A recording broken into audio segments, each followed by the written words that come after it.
माता जी जय हो। सबकी चिड़ैयानी बिया भैली कचनरवा हो, हमारी दैयाना निबिया भैली पाती झरवा हो, हमारी दैयाना जऊ मोही जन तो निबिया होई है पाती झरवा हो, कि डरिया डरिया ना पूछ तो बेलर के फूलवा हो, कि डरिया डरिया ना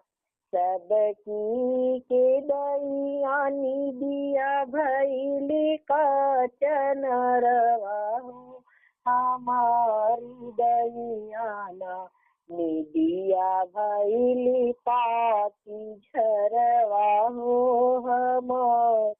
दैयाना जाऊ मोही जन तो निबिया होई है पाती झरवा हो,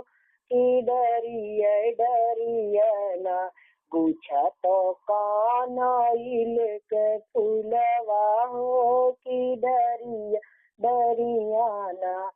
सबकी के दैयानी बिया भैली कचनरवा हो, हमारी दैयाना निबिया भैली पाती झरवा हो, हमार